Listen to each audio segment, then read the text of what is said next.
Ryan's World. You were brought on really early in the process. What was your concerns or most challenges having to balance animation and real live action? I had worked with the company Pocket Watch and Albie Hecht for years and years on different projects, but they were all short form. The longest being maybe 22 minutes, but this was the first full-length feature that Pocket Watch made. So it wasn't a great concern. It was actually more exciting than anything else. But we have a rapport by working together with each other for many years. So I had assumed that we would have to kind of reassess that relationship or that shorthand that you develop when you're working with somebody for years. But we didn't have to. It was we came to the spot. Well, we spotted during COVID, so it was over a Zoom session, and we started watching the movie. And Albie said, "Guy, just do what you do." So it was a very quick spot. We might have even skipped some sections that we knew didn't need music, but that was that was a relief to know that process. He was just going to let me go and then give me feedback after the fact, after I scored the whole thing. Now you mentioned the short versus long. So did you feel like, oh, now that we're expanding from short, working short together, I can actually kind of take a breath and let it evolve, the music evolve, and kind of expand things I wish I could have done in the short form. Yes, very much, because in short form, especially an 11-minute cartoon, you've got if there's a theme involved, you've got about 5 to 10 seconds to spit it out and to make it identifiable to the listener, so that when you reuse it a minute later, the connection is made regarding the storyline, and that it repings that memory of, oh yes, this is his theme, or that's this theme.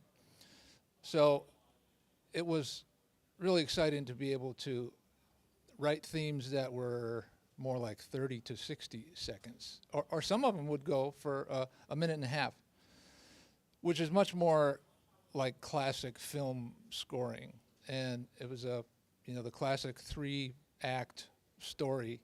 So we were able to use themes, and we probably had four or five different themes that reoccurred in different forms throughout the film. And also it's a unique film because it's half animated and half live action. So it's a interesting concept to take some of the themes that were originated in a live action setting and apply them a little later on in the animation world. So sometimes you have to adjust it. If you did this theme early on, you just have to tweak it enough, but also make it recognizable. The audience knows, oh, it is the original, but not the same.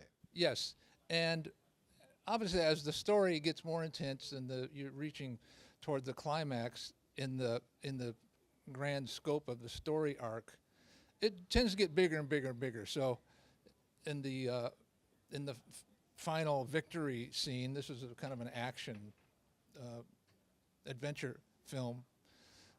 We hear the main character's theme in a very, very large, he's throwing everything in there, synthesizers and strings and French horns, and very heroic kind of treatment of that theme that maybe we heard as a very small little guitar or electric piano the first time in the first 10 minutes of the film. Okay, just one last question about another piece of work, because I like it.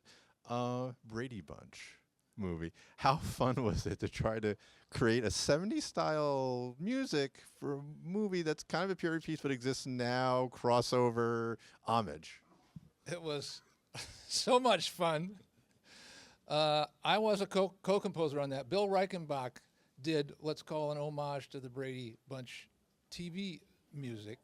And some of it we actually got the original scores from, I forget if it's 20th Century Fox, but we were looking at the actual scores of this thing that were, at that point, 30 years old.